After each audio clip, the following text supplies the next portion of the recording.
Hello, and welcome to Aviation 101 with Laura. Today I'm covering hazardous attitude impulsivity, and this is part of a 5-video series about hazardous attitudes. So if you haven't seen the others, check them out. Now, these hazardous attitudes come from the FAA, from Advisory Circular 60-22, and impulsivity says, let's do something and do something right now. Like we should be doing something, let's do something, anything right now.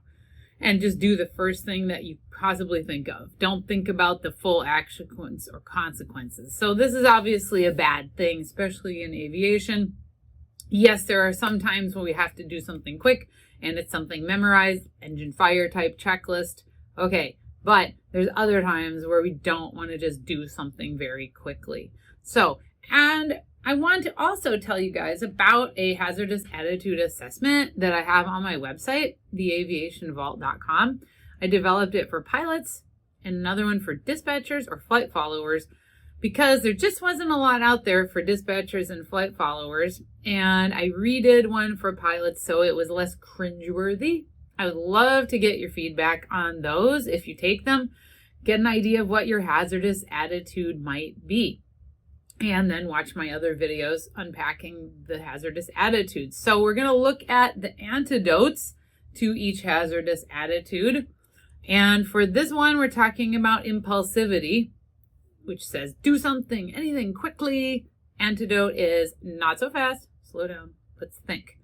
Now, to illustrate this, I have pulled in each of these videos a story from NASA's Aviation Safety Database.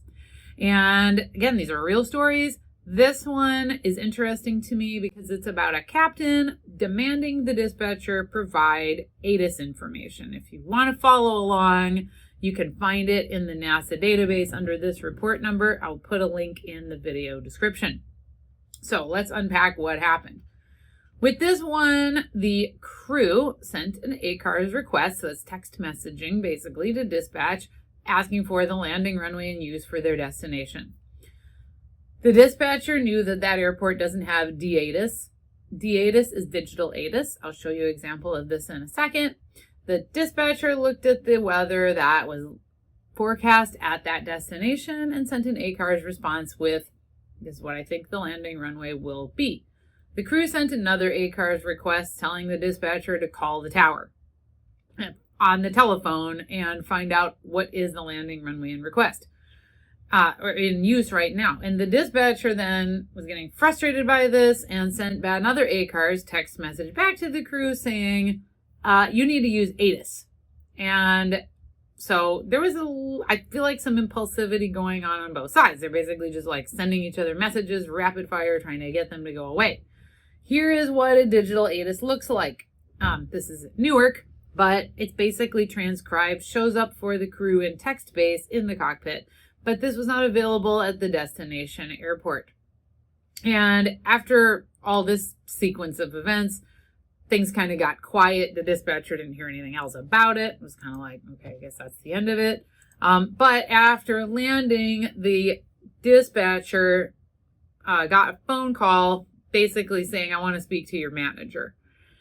The crew then talked to the dispatcher's manager and complained about this. Now, here's a quote from the dispatcher report directly. If there was good reason to call the tower for landing runway information, such as weather condition, ATC, he has no problem calling the tower, but calling the tower for landing runway information when there's not a reason to do it, like when the standard operating procedure at this airline was for the crew to just listen to the ATIS recording and get the runway in use, it was rather impulsive that the crew continued to demand information that they could have got on their own. And the dispatcher pushed back somewhat, which I think makes sense, saying, I don't need to call the tower when you can just listen to ATIS on the radio like everybody else. Just because the airport doesn't have DATIS does not mean I'm your airport concierge person.